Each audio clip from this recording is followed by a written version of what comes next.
Bismillahirrahmanirrahim. Assalamualaikum warahmatullahi wabarakatuh. Waalaikumsalam warahmatullahi wabarakatuh. Terima kasih kepada Bapak dan Ibu guru semua yang telah meluangkan waktu hari ini, hari Rabu tanggal 21 Agustus 2024.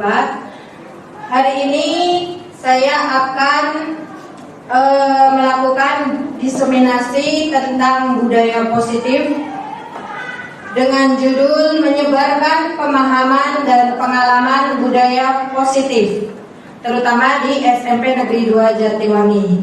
Sebelumnya, sebelum acara ini kita mulai, kita akan membuka dengan membaca basmalah bersama-sama. Bismillahirrahmanirrahim. Ya, terima kasih Bapak Ibu. Semoga dengan pembacaan basmalah tadi acara kita berjalan dengan lancar. Amin. Untuk kegiatan diseminasi pengalaman budaya positif ini, sebelumnya saya akan memperkenalkan diri dulu. Nama saya Ririn Indriati dari SMP Negeri 2 Jatiwangi. Saya adalah peserta CGP Angkatan 11 tahun 2024. Kabupaten Majalengka, Jawa Barat. Nah, di sini ada pengajar terbaik saya. Yang pertama, pengajar praktik Bapak Sahrul Effendi, SPD SD. Beliau adalah pengawas SD Kecamatan Jati 7, Kabupaten Majalengka, Jawa Barat. Dan yang kedua, Ibu Fasilitator CGP 11, Ibu Siti Nur Asia, SPD MPD. Beliau adalah Kepala SMA Negeri 1 Teluk Jambe Barat, Kabupaten Karawang, Jawa Barat. Bapak Ibu, inilah kegiatan kita pada pagi ini. Yang pertama pembukaan, yang kedua budaya positif. Budaya positif itu ada bermacam-macam. Yang pertama perubahan paradigma belajar, kemudian disiplin positif dan nilai-nilai kebajikan universal, teori motivasi, hukuman dan penghargaan, serta restitusi. Kemudian kebutuhan dasar manusia dan dunia berkualitas. Selanjutnya restitusi. Ada 5 posisi kontrol guru dan selanjutnya segitiga restitusi, yang terakhir keyakinan kelas. Dan acara ketiga tanya jawab, yang keempat refleksi, dan yang kelima penutup. Bapak Ibu, ini ada peraturan kita pada pagi ini. Yang pertama, Bapak Ibu boleh merekam, boleh memfoto-foto, kemudian barangkali nanti ada pertanyaan atau kita sedang tanya jawab, boleh dengan mengacungkan tangan terlebih dahulu.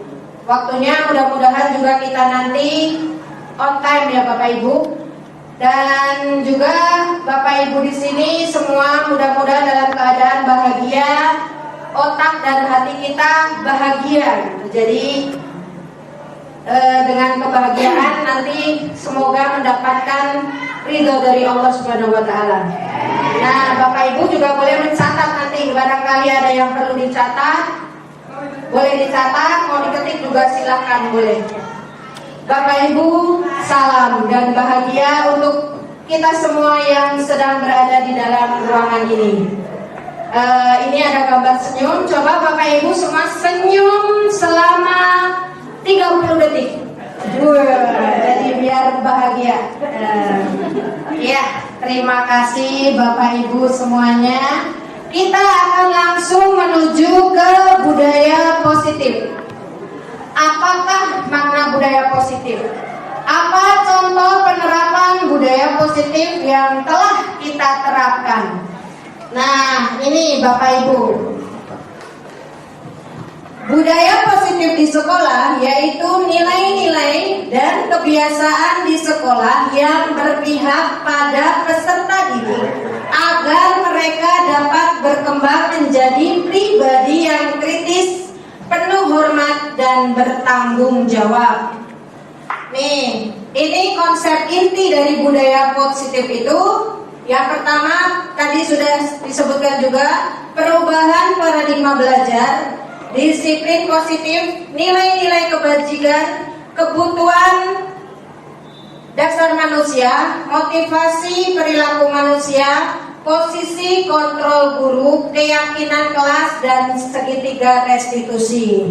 Kita akan menuju ke yang pertama, yaitu perubahan paradigma. Pembelajaran dengan paradigma baru. Pembelajaran dengan paradigma baru merupakan pembelajaran yang dirancang berdasarkan prinsip pembelajaran berdiferensiasi, sehingga para peserta didik belajar sesuai dengan kebutuhannya berdasarkan tahap perkembangan sesuai teori psikologi modern untuk mewujudkan profil pelajar Pancasila. Bapak Ibu sudah hafal 6 dimensi profil pelajar Pancasila? Sudah hafal? Atau iya? Ini ada insya Allah. Yang pertama, beriman, bertakwa kepada Tuhan Yang Maha Esa dan berakhlak mulia. Kemudian yang kedua, berkebinekaan global, bergotong royong, kreatif, bernalar kritis, dan mandiri. Nah, ini adalah 6 dimensi profil pelajar Pancasila. Nah, perubahan paradigma itu untuk membangun budaya yang positif. Sekolah itu perlu menyediakan lingkungan yang positif, aman, dan nyaman agar murid-murid mampu berpikir, bertindak, dan mencipta dengan merdeka, mandiri, dan bertanggung jawab. Lazimnya itu disiplin dikaitkan dengan sebuah kontrol. Dalam hal ini itu kontrol guru dalam menghadapi murid-muridnya. Nah, sekarang kita akan bermain peran dulu sebentar Bapak Ibu. Anda akan melakukan sebuah peran, cobalah buka. Jadi satu menjadi A, yang satu B. A ke belakang berarti B. A, B.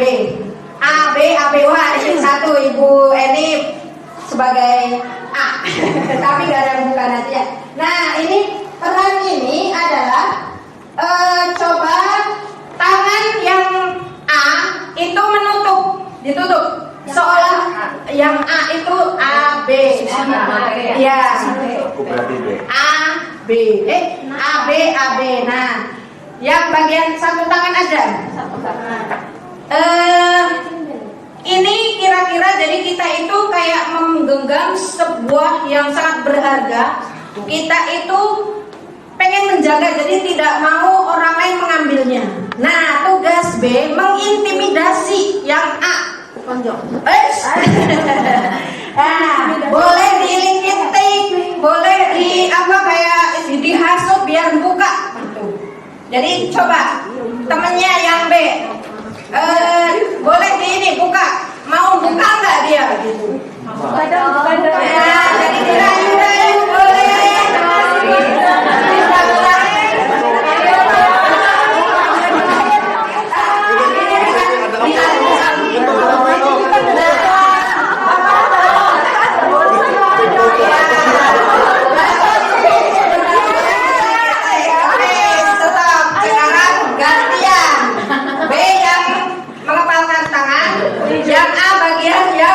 Intimidasi gitu, harus dibuka. Coba 3, 2, 1, gantian. Boleh ngasih uang? Yang buka kasih uang.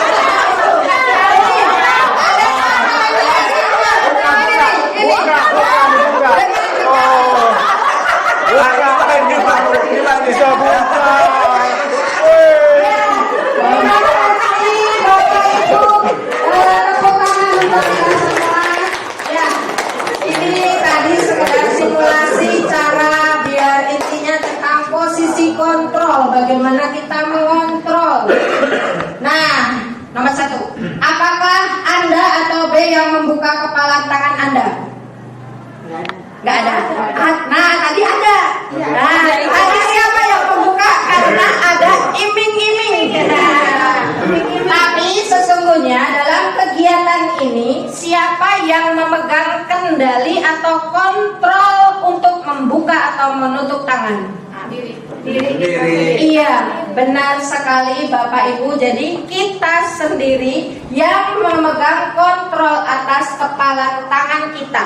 Apakah kita mau membuka atau menutup tangan kita itu jadi bergantung pada diri kita sendiri sesuai dengan kebutuhan dasar pada saat itu.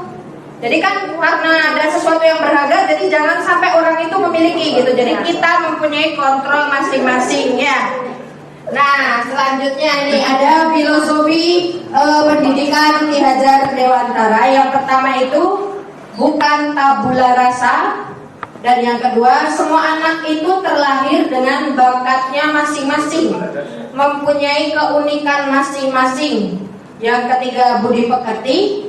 Yang keempat tugas guru menuntun bakat tersebut agar anak tumbuh dengan selamat dan bahagia. Yang kelima, guru itu ibarat petani, sedangkan muridnya itu ibarat biji jagung. Nah, pendidikan itu juga sekarang itu sesuai dengan kodrat alam dan kodrat zaman. Dan yang terakhir itu berpihak pada murid. Nah, ini filosofi pendidikan Ki Hajar Dewantara. Menurut Ki Hajar Dewantara, tujuan pendidikan nasional itu menuntun segala kodrat yang ada pada anak-anak agar mereka dapat mencapai keselamatan dan kebahagiaan yang setinggi-tingginya, baik sebagai manusia maupun sebagai anggota masyarakat. Oleh sebab itu, pendidik hanya dapat menuntun tumbuh dan hidupnya kekuatan kodrat yang ada pada anak-anak agar dapat memperbaiki lakunya, bukan dasarnya, hidup dan tumbuhnya kekuatan kodrat anak. Nah, sampai di sini kita langsung ke perubahan paradigma teori kontrol atau ilusi kontrol. Jadi miskonsepsi tentang teori kontrol itu ada di sini. Menurut Dr. William Glasser dalam kontrol teori, untuk meluruskan miskonsepsi tentang kontrol. Yang pertama, ilusi guru mengontrol murid. Jadi guru itu nggak mesti mengontrol murid, itu nggak bisa gitu. Ilusi bahwa kritik itu membuat orang merasa bersalah dan dapat menguatkan karakter. Ilusi bahwa semua penguatan positif itu efektif dan bermanfaat.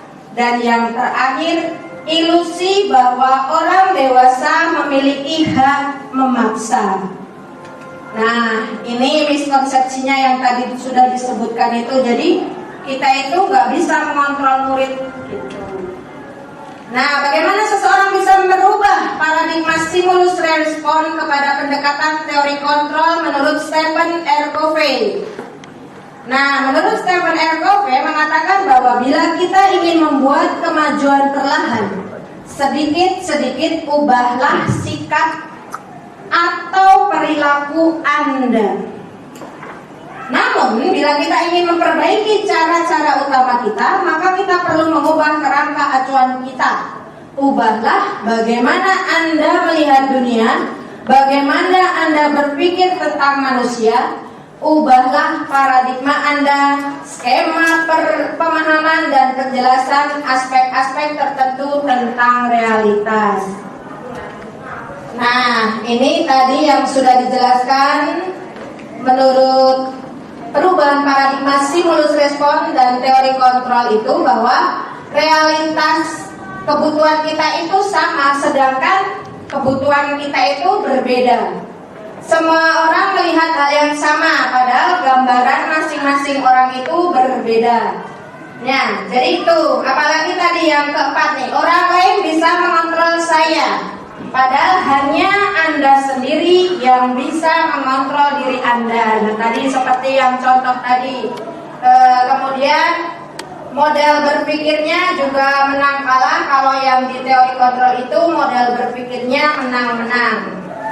Dari sini kita akan menuju ke disiplin. Apakah makna disiplin itu? Disiplin berasal dari bahasa Latin, yaitu disiplina, yang berarti belajar.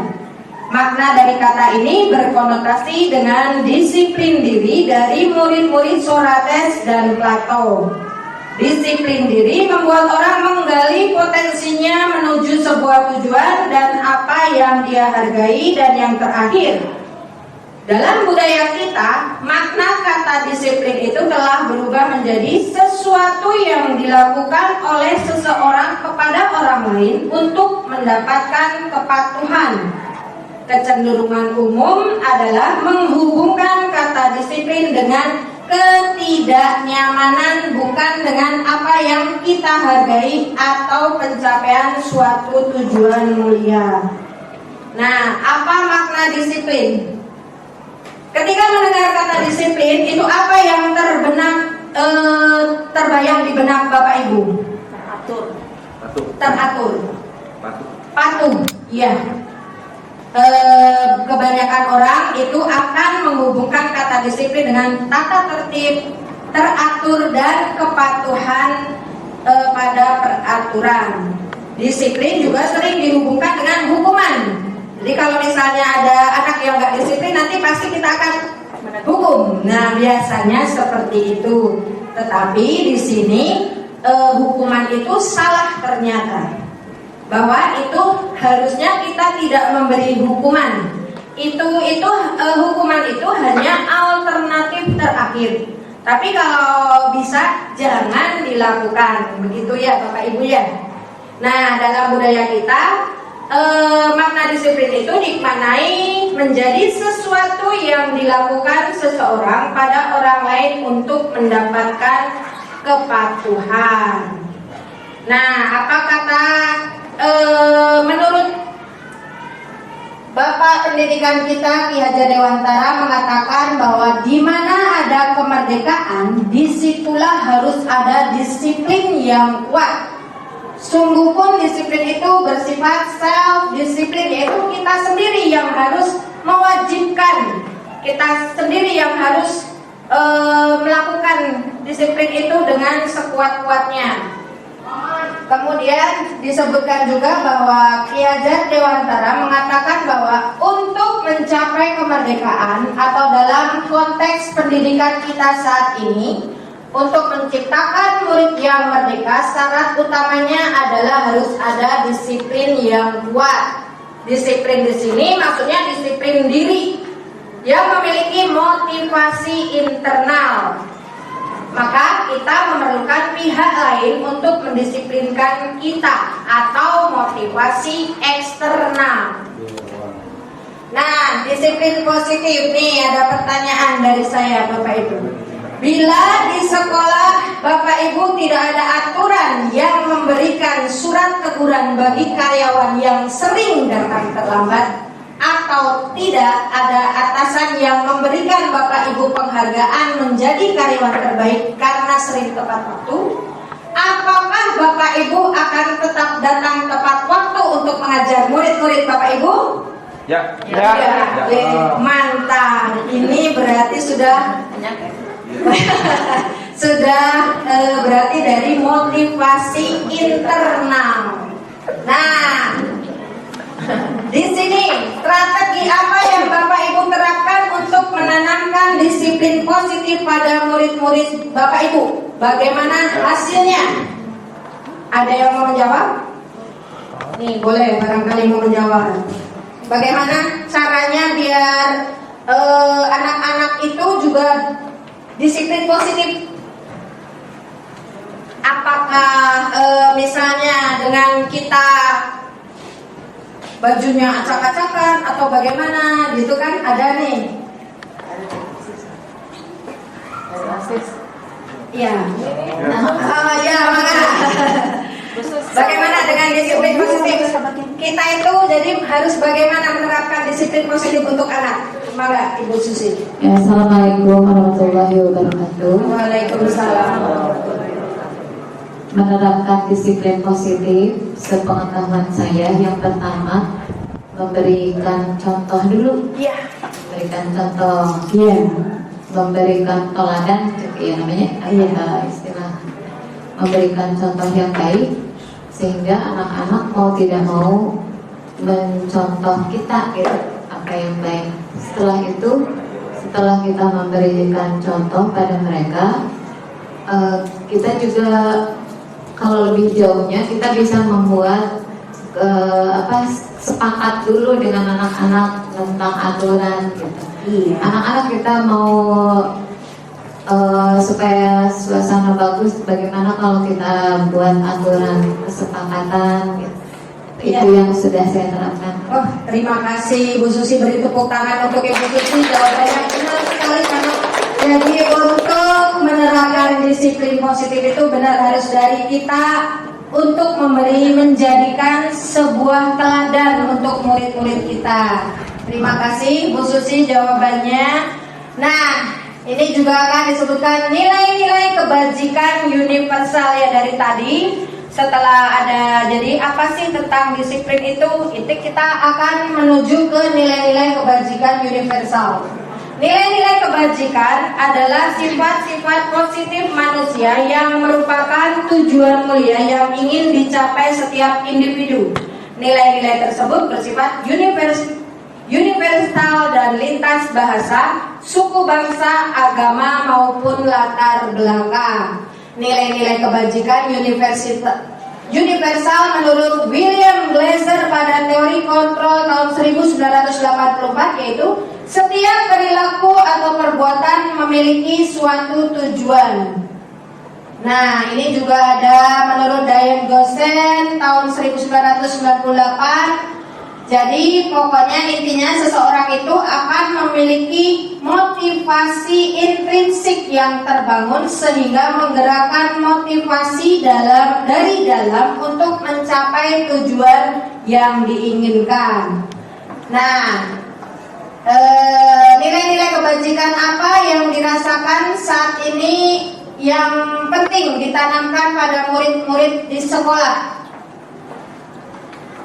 Seperti yang tadi juga sudah disebutkan dalam 6 dimensi profil pelajar Pancasila. Itu dimensinya ya.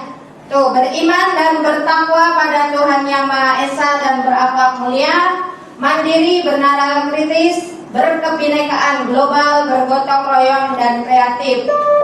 Dan kita nggak usah joget-joget dulu ya. Ini nyanyi 6 dimensi profil pelajar Pancasila. Nanti saya share saja biar diterapkan di kelas-kelas.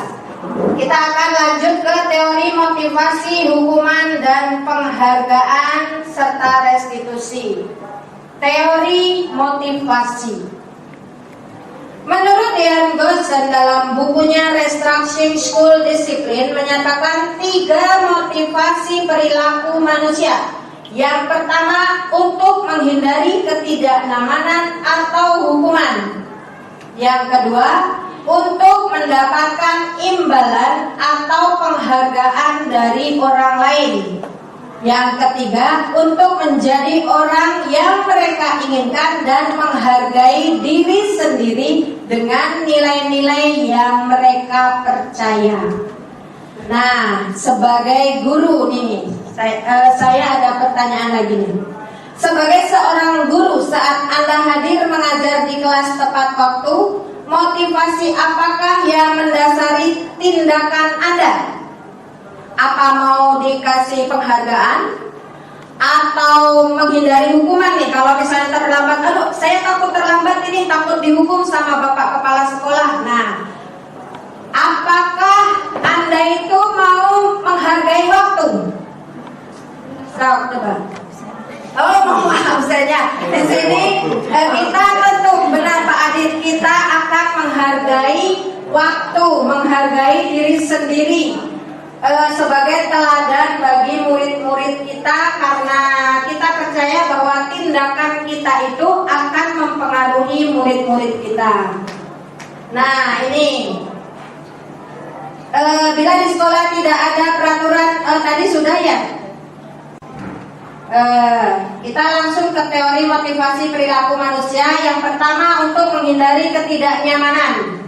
Apa yang akan terjadi bila tidak melakukannya? Misalnya takut datang terlambat, apakah nanti dimarahin sama bapak kepala sekolah nanti kalau misalnya saya datang terlambat? Yang kedua, untuk mendapatkan imbalan, wah nanti saya bisa dapat penghargaan guru teladan gitu. Yang ketiga, untuk menghargai diri sendiri ya. Mudah-mudahan kita semua melakukan pekerjaan ini untuk bisa menghargai diri kita sendiri ya Bapak Ibu ya. Nah, di sini saya akan tanya jawabannya setuju atau tidak setuju. Yang pertama, hukuman di sekolah dapat mendisiplinkan anak, setuju atau tidak? Setuju. Yakin? Tidak.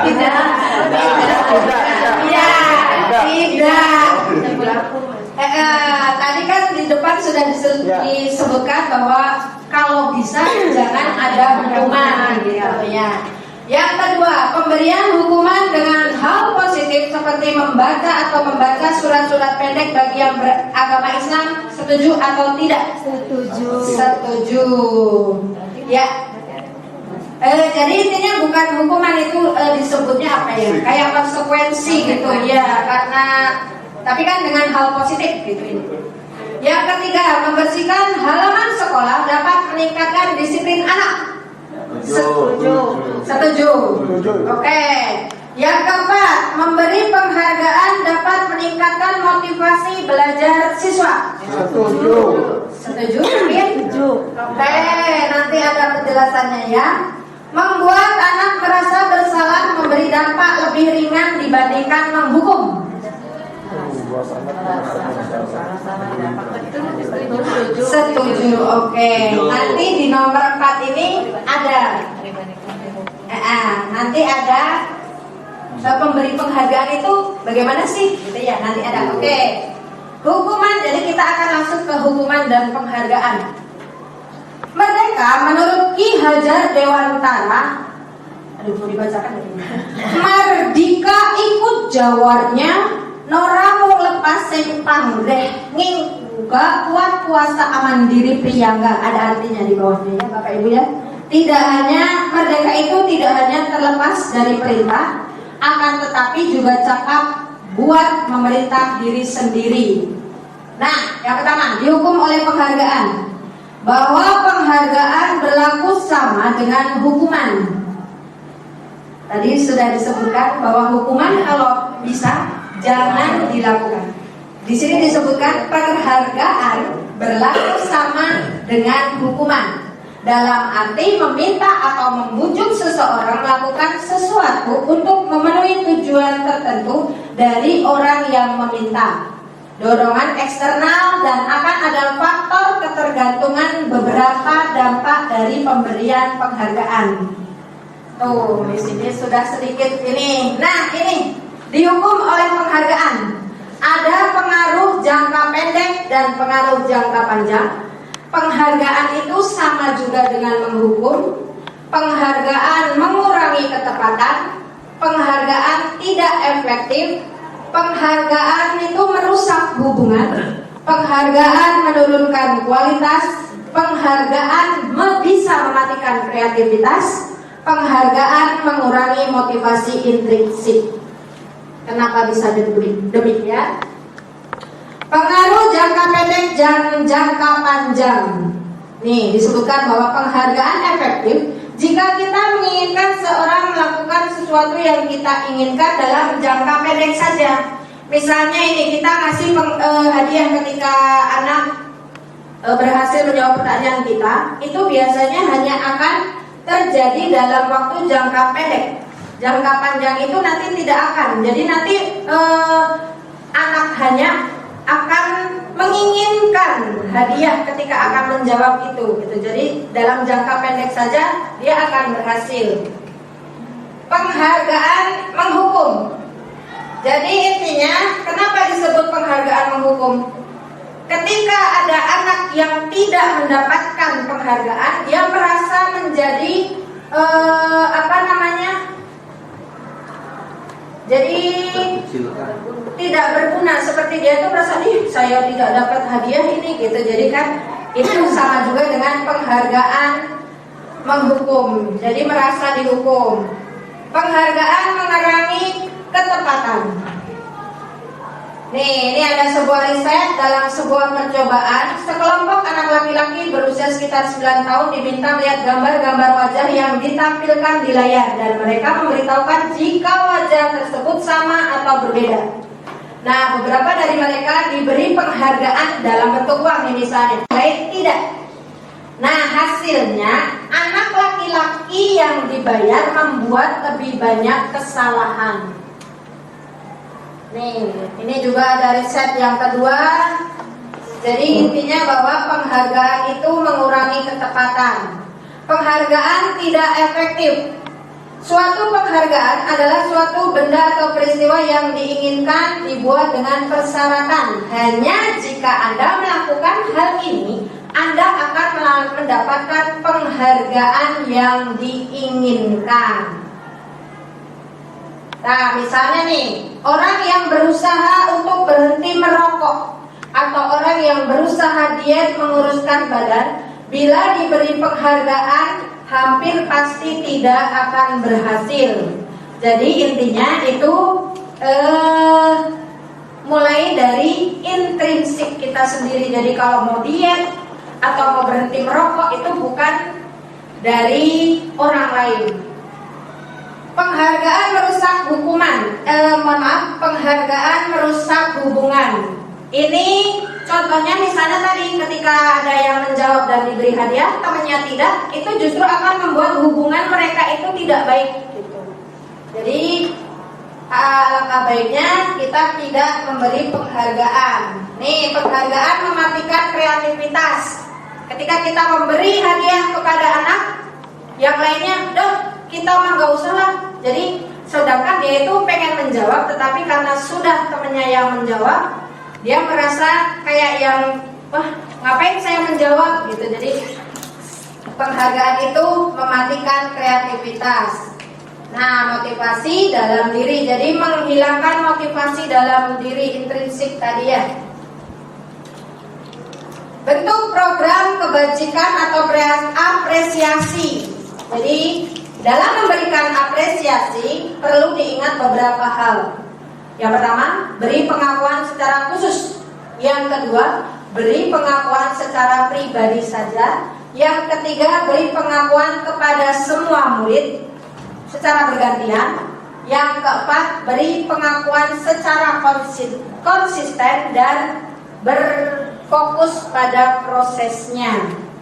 Nih, jadi ini contoh pengakuan apresiasinya. Nih, pembukaannya. Kemarin saya perhatikan kamu telah menolong temanmu. Nah, jadi memang itu kayak penghargaan, tetapi ini lebih ke apresiasi kebajikannya. Di sini ada perbedaan hukuman dan konsekuensi. Hukuman itu sesuatu yang meyakinkan, harus terjadi. Kalau konsekuensi itu memang harus terjadi. Hukuman itu membuat anak sakit baik fisik maupun hatinya. Kalau ini konsekuensi itu membuat anak merasa tidak nyaman dalam jangka waktu pendek. Untuk hukuman itu merupakan paksaan, kalau konsekuensi itu merupakan stimulus dan tanggapan. Kemudian kemudian ada rasa marah, bersalah, dipermalukan. Mungkin kan biasanya kita menghukum di depan anak-anak, jadi merasa tidak dihargai. Kalau untuk konsekuensi itu kehilangan hak, memang dibuat tidak nyaman, diasingkan untuk sementara, tapi itu hanya untuk jangka pendek saja. Nah, kita akan bermain perbedaan hukuman atau konsekuensi. Nanti Bapak Ibu jawab ya. Nih, tindakan guru ada hukuman dan konsekuensi. Mencatat 100 kali di dalam buku dengan kalimat saya tidak akan terlambat lagi, termasuk hukuman atau konsekuensi? Oke, kita lihat. Iya benar, hukuman. Yang kedua, lari mengelilingi lapangan basket 2 kali karena terlambat hadir ke sekolah. Oke, kita lihat, benar sekali, hukuman. Yang ketiga, murid diminta untuk push up 15 kali karena tidak menggunakan masker. Hukuman. Oke, benar sekali. Yang keempat, menggantikan kertas tugas teman yang telah dicoret-coret. Konsekuensi. Iya, benar sekali, ke konsekuensi. Yang selanjutnya, membersihkan tumpahan air di meja tulis karena tersenggol pada saat belajar. Konsekuensi. Ya, benar sekali. Lanjut.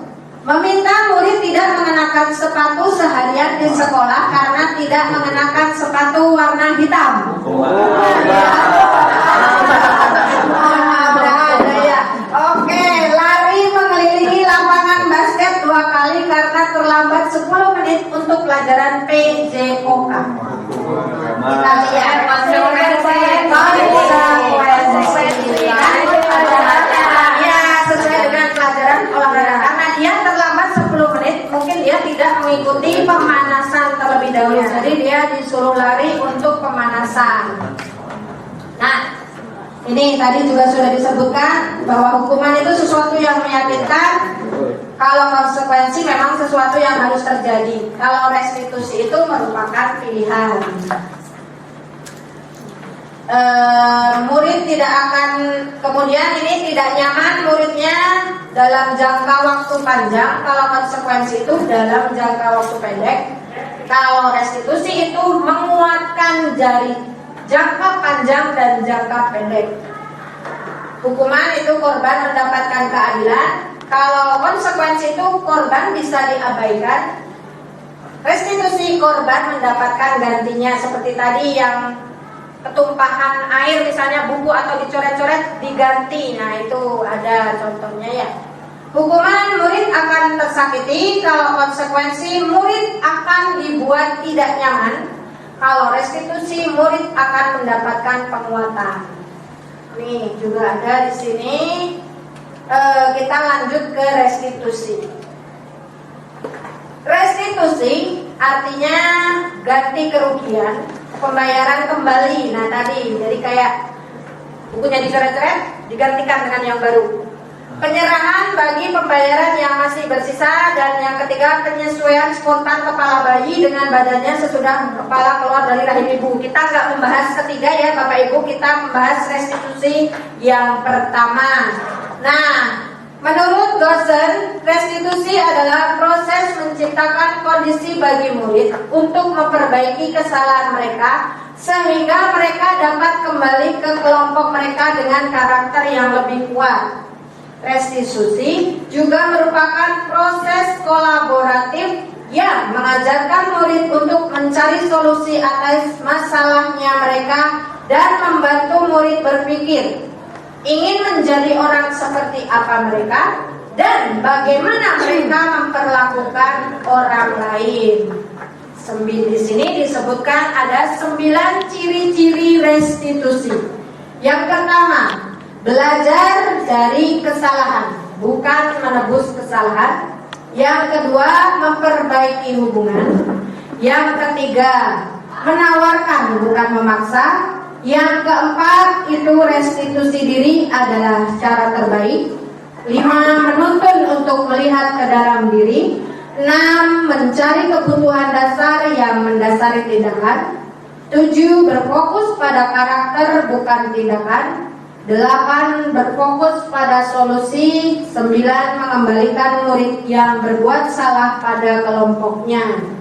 Ini juga tadi sudah dijelaskan tentang hukuman perbedaan, hukuman, konsekuensi, dan restitusi.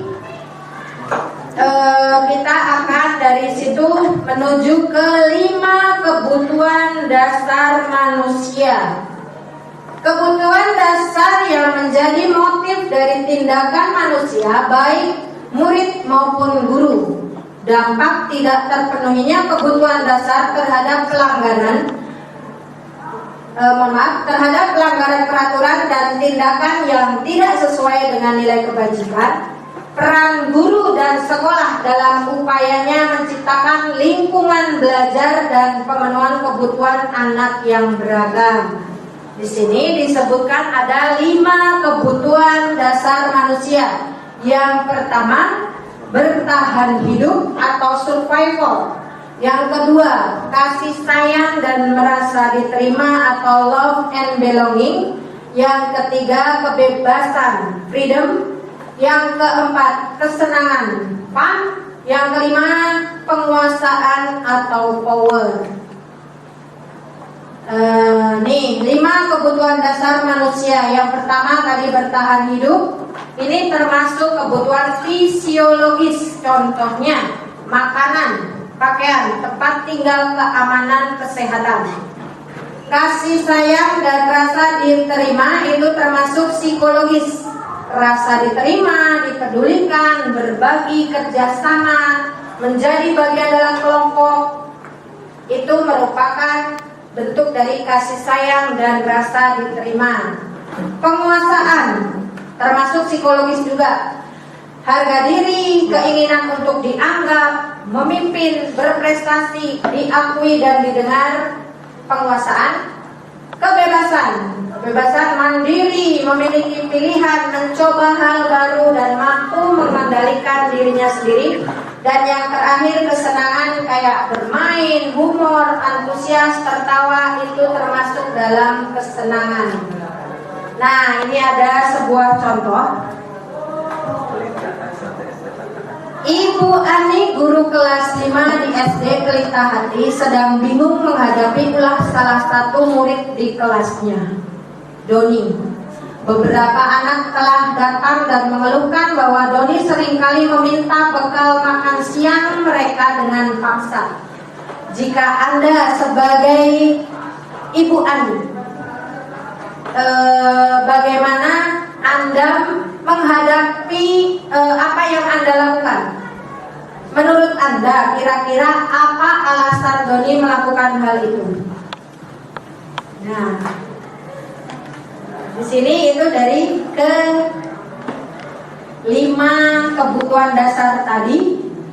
Jadi, apa yang Anda lakukan jika Anda menghadapi situasi seperti ini?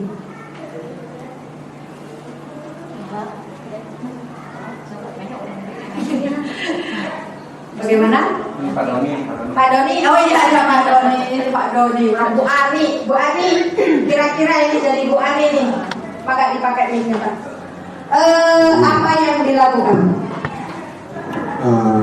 Yang dilakukan mungkin yang dulu sedikit.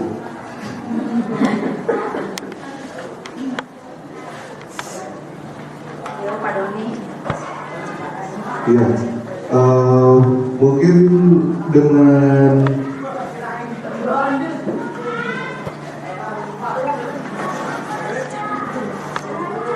lebih dekat ya, lebih mengobrol dengan Doni dan menanyakan alasannya kenapa. Terus? Seringkali memang dari rumahnya tidak dikasih bekal. Kemudian setelah mendengar jawaban dari Doni,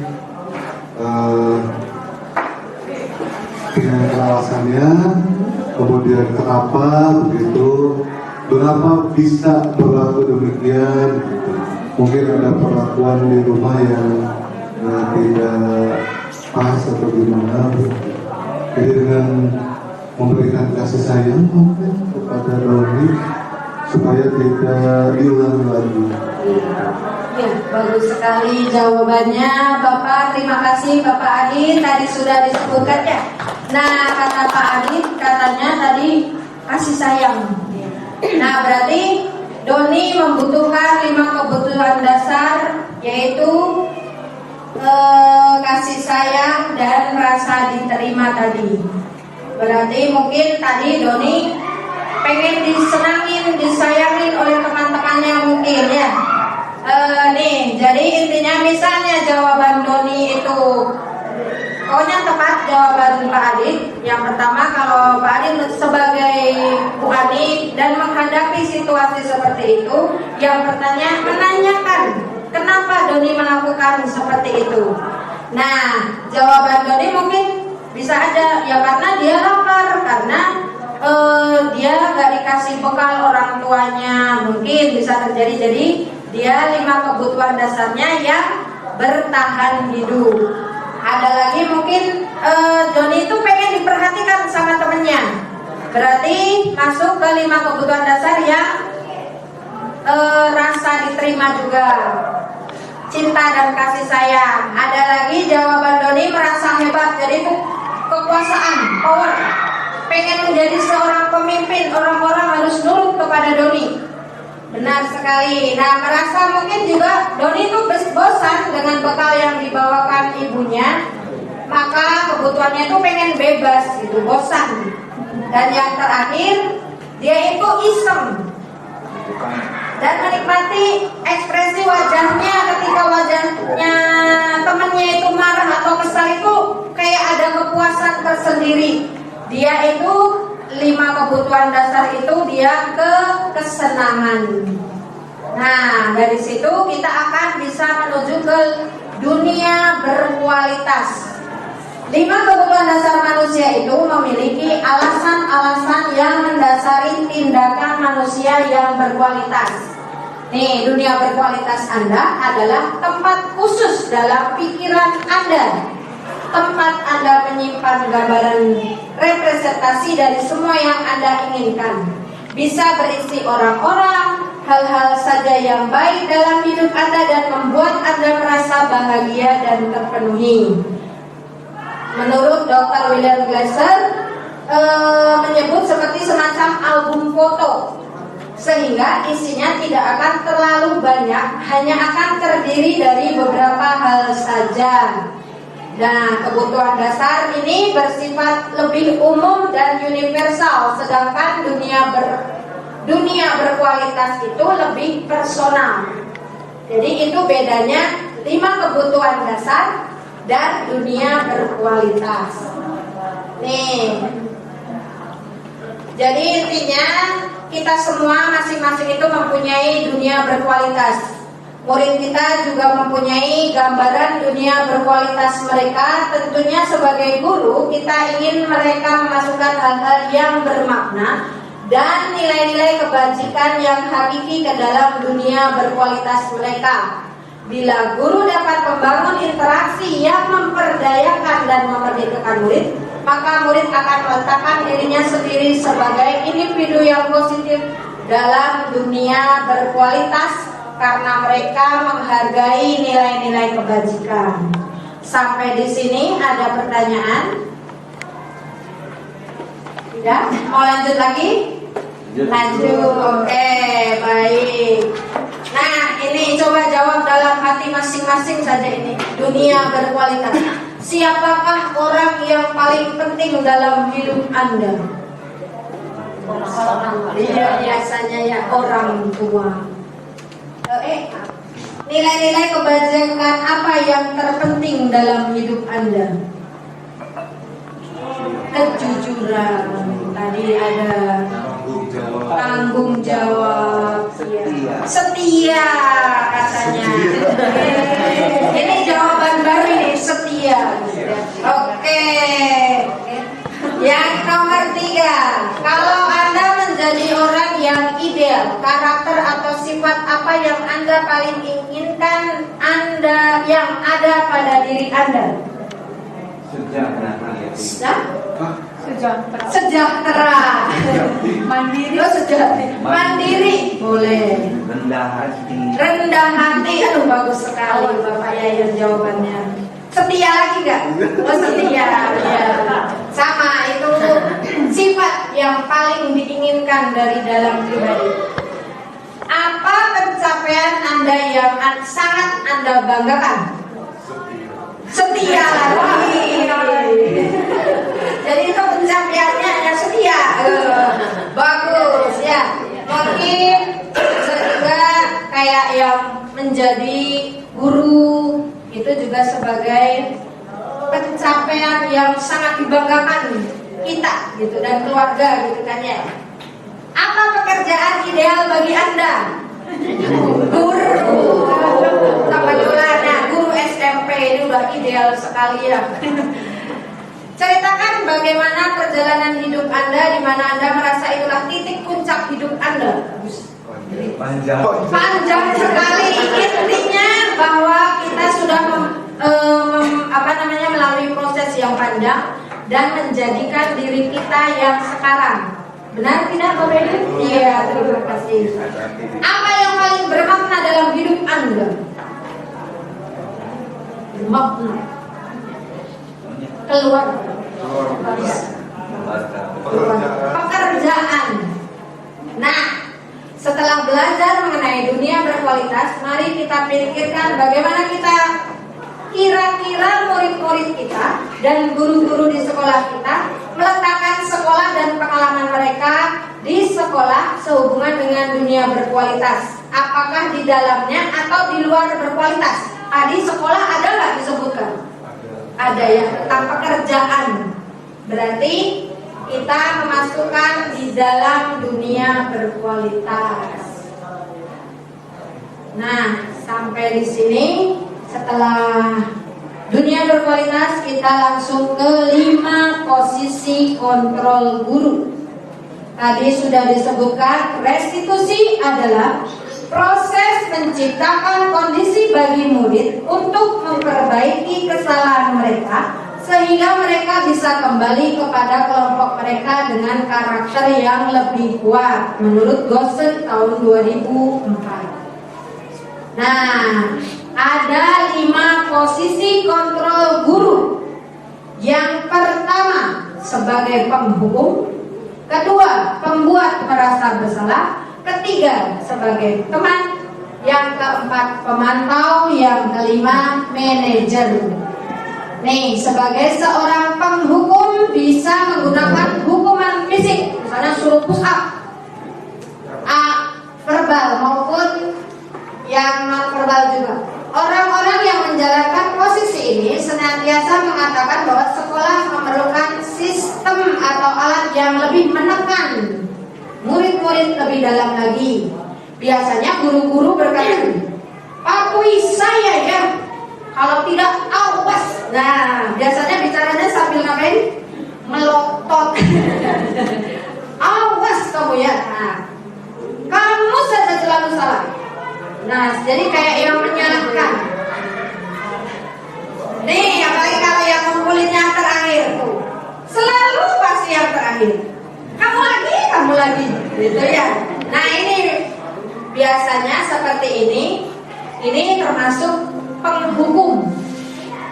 Nah, guru yang seperti ini percaya ada satu cara agar pembelajarannya berhasil, yaitu cara biasa saja yang berhasil. Pokoknya kudu kayak gini, kudu nurut kayak gini. Nah, seperti itu. Nah, biasanya tuh nada suaranya tinggi, bahasa tubuh mata melotot, nah jari menunjuk, itu posisi menghukum.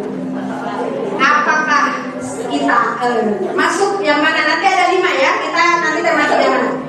Pembuat merasa bersalah. Pada posisi ini biasanya guru akan bersuara lebih lembut.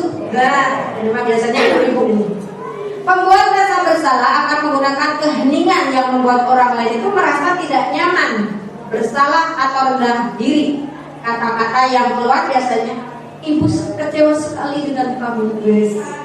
Yang kedua, "Beberapa kali Bapak harus bilang ke kamu, Nak," biasanya. "Gimana coba kalau nanti orang tua kamu tahu kamu tidak kasihan sama ibumu?" Itu biasanya membuat orang akan merasa bersalah. Nah, nada suaranya biasanya memelas, halus, sedih, bahasa tubuhnya merepet ke anak, kenapa sambil diusap-usap. Nah, itu biasanya membuat murid itu akan merasa bersalah sekali, akan menyesal gitu. Nih, kalau yang ketiga posisi kontrol sebagai teman. Guru di posisi ini tidak akan menyakiti murid, namun akan tetap berupaya mengontrol murid melalui persuasi. Posisi teman di sini bisa negatif, bisa juga positif. Positif ini berupa hubungan baik yang terjalin antara guru dan murid. Guru di posisi teman menggunakan hubungan yang baik dan humor, biasanya berkata, "Ayo bantulah demi Bapak ya," kayak gitu. "Ayo, ingat tidak bantuan Bapak selama ini?" "Ya sudah, kali ini tidak apa-apa. Nanti ibu bantu bereskan. Nah seperti itu biasanya ya. Nah biasanya murid ini merasa dikecewakan dan tidak mau berusaha lagi. Hal lain yang mungkin timbul adalah murid hanya akan bertindak untuk guru tertentu saja dan tidak untuk guru lainnya. Murid itu juga akan tergantung sekali dengan guru tersebut, jadi merasa kayak teman, kayak CS-nya gitu. Nah, bahasa tubuhnya biasanya ramah, akrab dan bercanda, merapat pada murid, mata dan senyumnya jenaka. Jadi anak biasanya akan lebih senang kepada guru tersebut.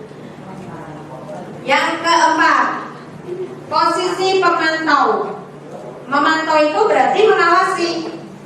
Nah, saat kita mengawasi, kita bertanggung jawab atas orang yang kita awasi.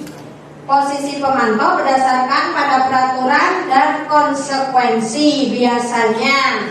Pertanyaannya gini, peraturannya apa? Masih ingat tidak dengan peraturan yang tertulis? Nanti dapat poin berapa? Kita kan seperti itu biasanya. Apa yang telah kamu lakukan?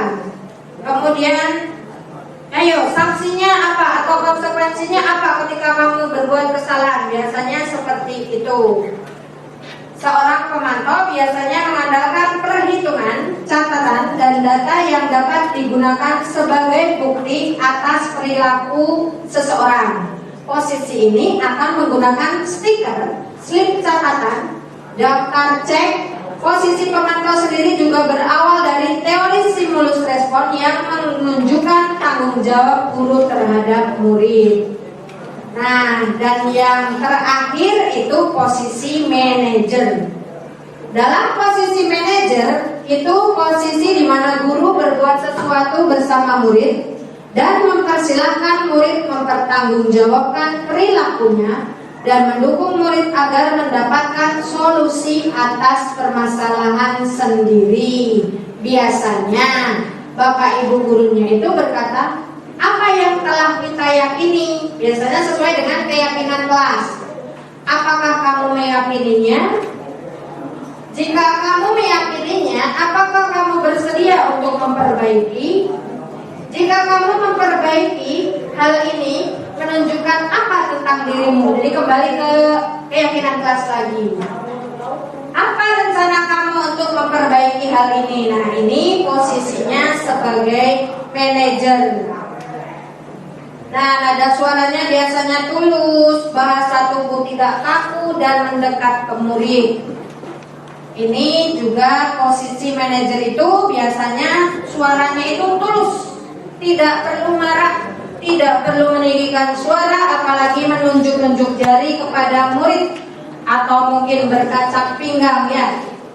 Nih, 5 posisi kontrol juga ada. Nanti kalau menghukum biasanya anak itu akan menjadi identitasnya gagal. Kalau sebagai teman dan pemantau, anak itu akan menjadi berhasil, identitas berhasil. Kalau sebagai manajer, identitas itu juga sama akan berhasil atau sukses.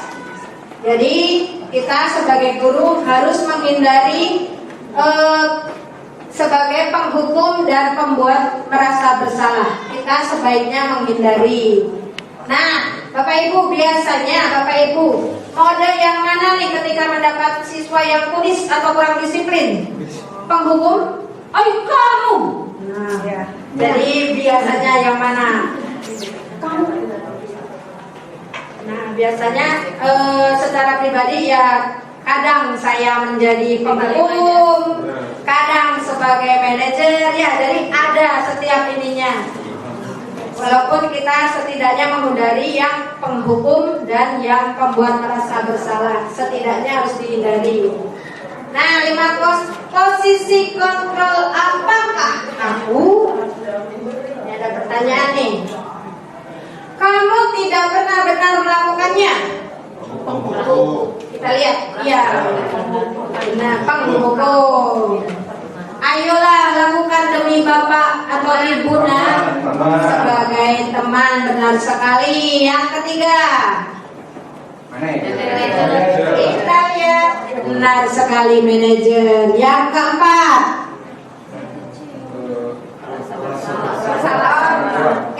pembuat rasa bersalah. Terakhir,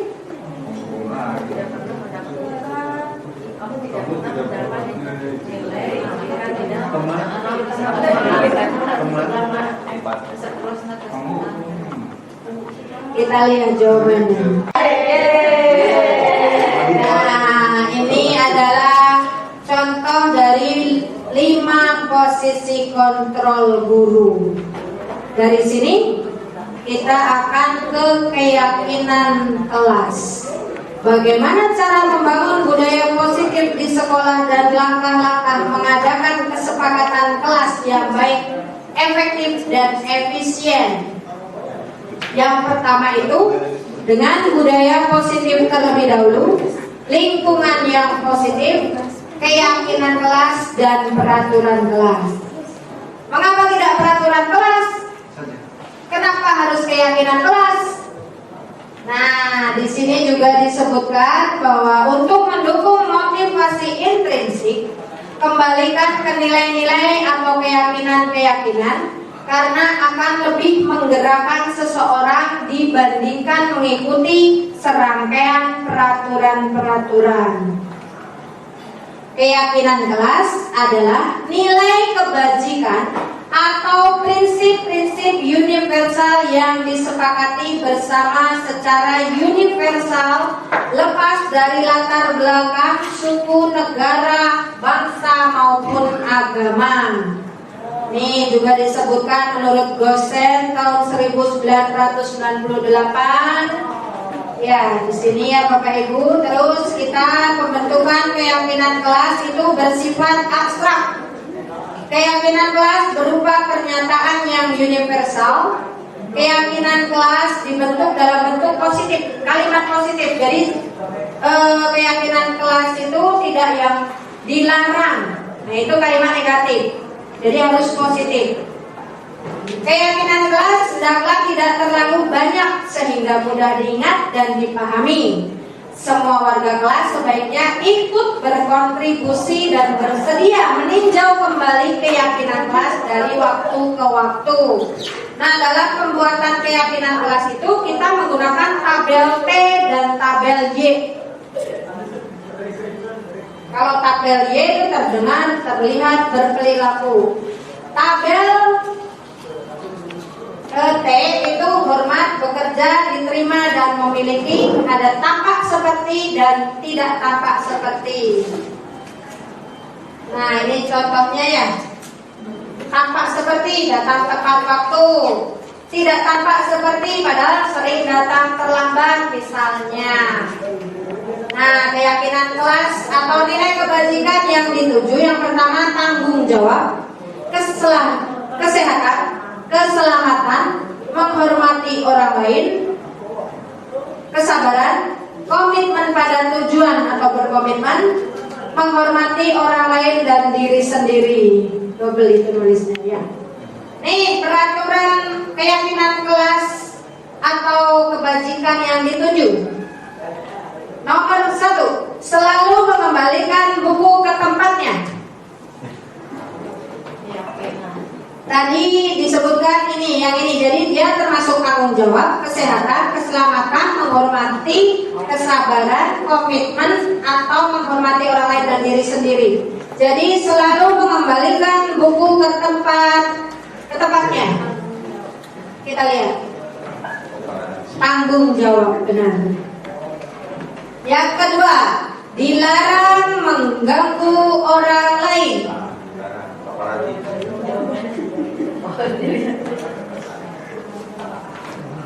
Ayo, apa? Kita lihat jawabannya. Menghormati orang lain dan diri sendiri. Hadir di sekolah 15 menit sebelum pembelajaran dimulai. Menghormati. Kita lihat jawabannya. Benar sekali, Pak Sari. Komitmennya ada. 3.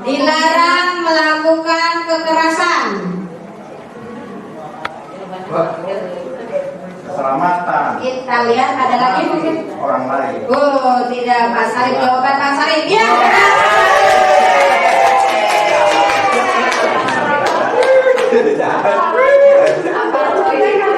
Iya, dilarang menggunakan narkoba. Kesehatan. Kita lihat jawabannya. Kesehatan.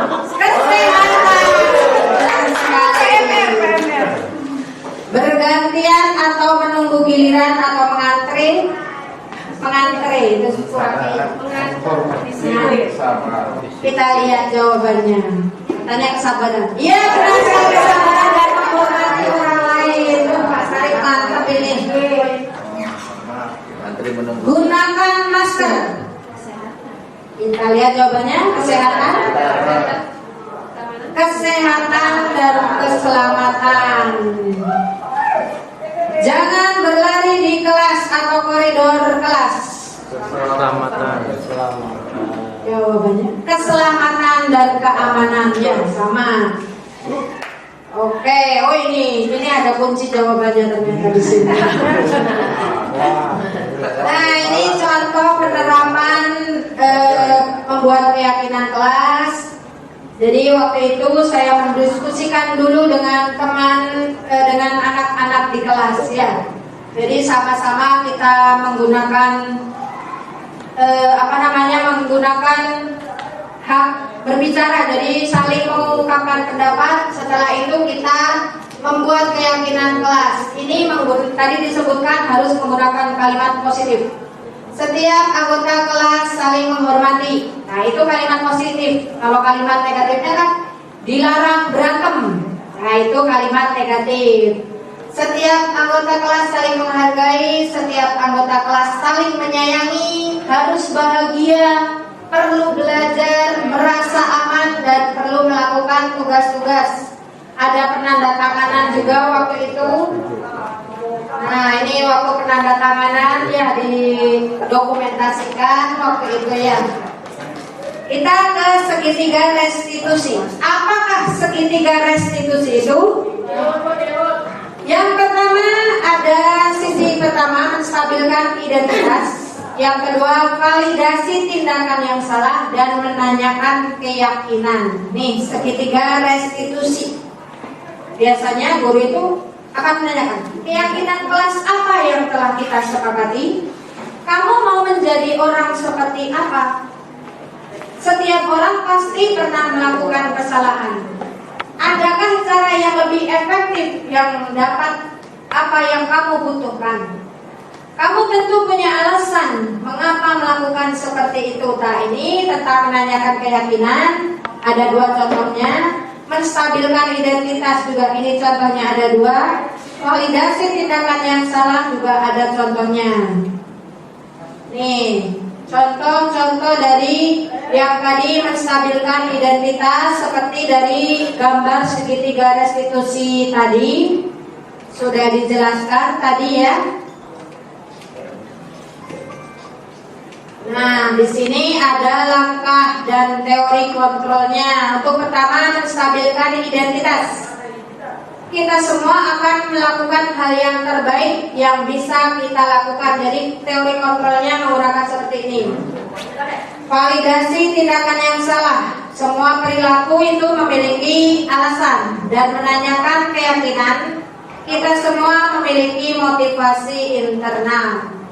Ini adalah contoh penerapan segitiga restitusi saya. Mari kita simak Bapak Ibu. Apa kabar kemarin ini? Ya, alhamdulillah. Maaf ya, Ibu ganggu waktu kamu. Jadi Ibu kamu untuk datang ke sini. Sabrina, tadi guru-guru melaporkan bahwa kamu sering datang terlambat sehingga banyak sekali pelajaran yang tertinggal. Menurut ingatanmu sudah berapa kali kamu terlambat? Sering terlambat itu sebuah kesalahan bukan? Baik, Sabrina. Berbuat kesalahan itu manusiawi. Setiap orang pasti pernah berbuat kesalahan. Yang penting kita belajar dari kesalahan tersebut dan berusaha untuk memperbaikinya. Setuju? Safina, kita cari solusinya bersama ya. Kenapa sih Safina sering datang terlambat? Ibu yakin pasti Safina punya alasan. Karena sebenarnya saya sampai saya main game lagi satu jadi belum tidur. Wah, asik sekali main gamenya sampai lupa waktu ya. Safina, kamu tahu keyakinan kelas yang sudah dibuat dan disepakati bersama? Tahu. Kalau terlambat datang ke sekolah sesuai dengan keyakinan kelas tidak?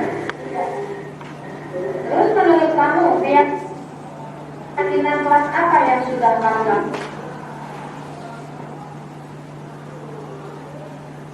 Ya, ini Ibu sedikit ada gangguan. Nah, selanjutnya menurut kamu. Ya, intinya ini ada contoh penerapannya. Disiplin itu Sedikit ada gangguan. penting atau tidak?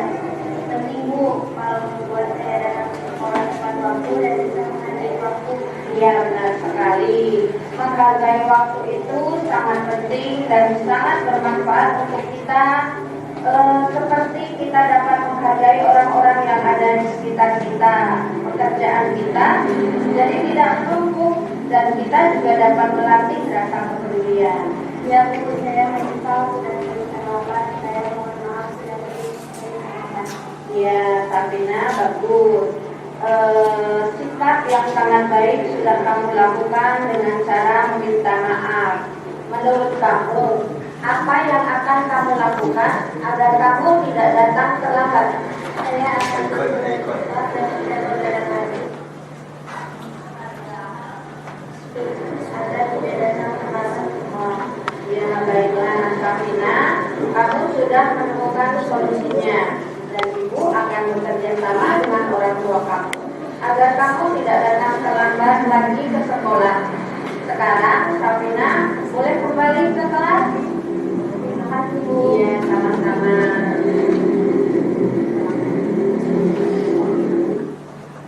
Nah, ini berikut contoh penerapan segitiga restitusi. Tadi juga disebutkan ya semua orang itu melakukan kesalahan, itu ada di segitiga restitusi dan kita tetap menuju ke keyakinan kelas. Nah, ini contoh penerapannya. Kita akan melanjutkan ke acara yang selanjutnya, yaitu tanya jawab. Bapak Ibu barangkali ada pertanyaan, boleh mangga.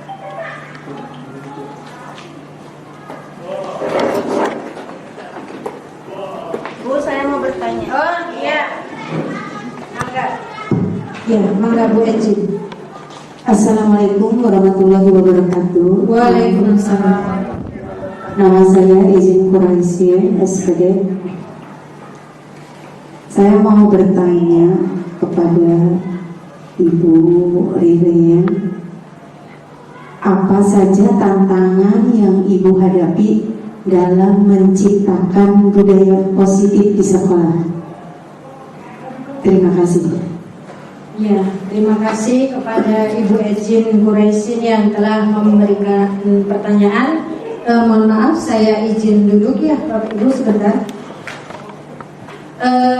Tadi pertanyaan, apa tantangan yang dihadapi dalam menghadapi budaya positif, dalam menciptakan budaya positif ya. Tantangan yang dihadapi itu di sekolah itu tidak selalu mudah ya Bapak Ibu. Banyak sekali tantangannya, terutama perbedaan latar belakang kita masing-masing. Itu biasanya sangat menjadikan tantangan tersebut dan sangat sulit untuk menerapkan budaya positif di sekolah. Selain itu juga perubahan budaya di sekolah yang beragam juga waktu, kemudian komitmen kita kepada budaya positif itu juga menjadikan suatu tantangan untuk kita. Mungkin itu Bu Ecin jawabannya. Bagaimana Ibu Ecin? Ya, terima kasih sudah lebih jelas dengan Oh ya, terima kasih. pemaparannya. Ada lagi pertanyaan? Oh iya, Bapak Firman, mangga Bapak Firman. Terima kasih atas waktunya. Bismillahirrahmanirrahim. Assalamualaikum warahmatullahi wabarakatuh. Perkenalkan, nama saya Firmansyah SPD. Yang ditanyakan oleh saya, apa peran guru dalam mendukung budaya positif di sekolah? Iya. Terima kasih. Ya, sama-sama. Terima kasih Bapak Firman atas pertanyaannya. Saya akan mencoba menjawab ya. Apa peran guru dalam Mendukung budaya positif di sekolah? Ya, di sini tadi juga sudah dijelaskan bahwa guru itu mempunyai peran yang utama dalam menciptakan budaya positif di sekolah, terutama itu kepada tingkah laku. Cara berperilaku guru itu menjadikan contoh bagi murid-murid di sekolah itu menjadi peran yang sangat utama sekali di dalam penerapan budaya positif di sekolah. Ya, mungkin itu jawabannya Bapak Firman. Terima kasih. Terima kasih, Bu. Ya, sama-sama Bapak Firman. Nah, sekarang acara selanjutnya tanya jawab cukup 2 saja ya Bapak Ibu. Kita akan menuju ke acara selanjutnya yaitu refleksi. Mungkin ada yang bisa merefleksikannya atau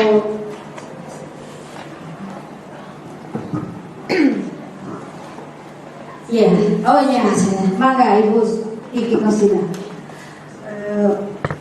Untuk merefleksi yang tadi ya tentang budaya positif, nah diharapkan untuk membangun budaya positif, sekolah perlu menyediakan lingkungan yang positif, aman dan nyaman, agar murid-murid mampu berpikir, bertindak dan mencipta dengan merdeka, mandiri dan bertanggung jawab.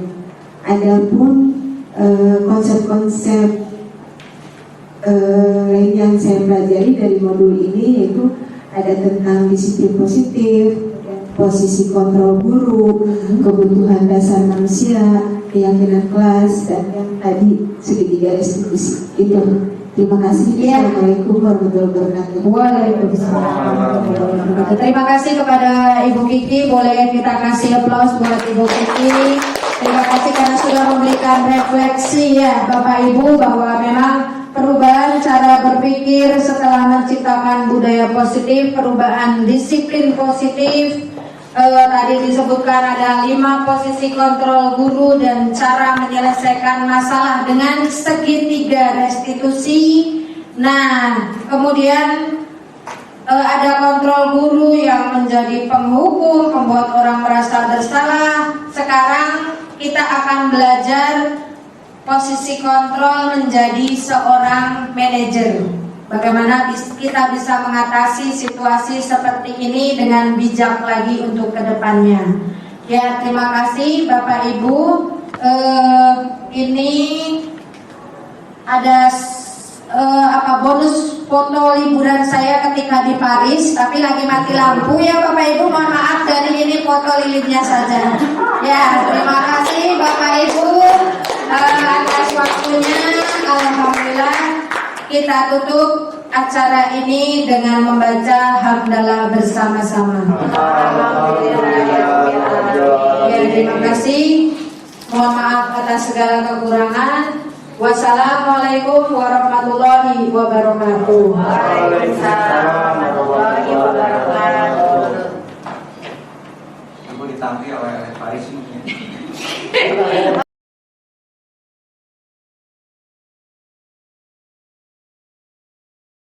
Perkenalkan, nama saya Adityawan Pradana, saya guru di SMP Negeri 2 Jatiwangi. Setelah mendengarkan dan mengikuti diseminasi dari Ibu Ririn, akhirnya saya bisa memahami tentang disiplin positif, kemudian posisi kontrol guru, lalu keyakinan kelas, dan segitiga restitusi. Nah, saya rasa ini sangat bermanfaat sekali dan saya akan mencoba menerapkannya di dalam kelas saya dan kepada murid-murid saya. Terima kasih. Assalamualaikum warahmatullahi wabarakatuh. Perkenalkan, nama saya Dewi Agung Sudia. Saya dari SMP Negeri 2 Jatiwangi. Setelah mengikuti diseminasi yang disampaikan oleh Ibu Ririn tentang budaya positif, saya jadi lebih mengetahui tentang keyakinan kelas, segitiga restitusi, dan 5 posisi kontrol guru. Terima kasih Bu Ririn, tetap semangat!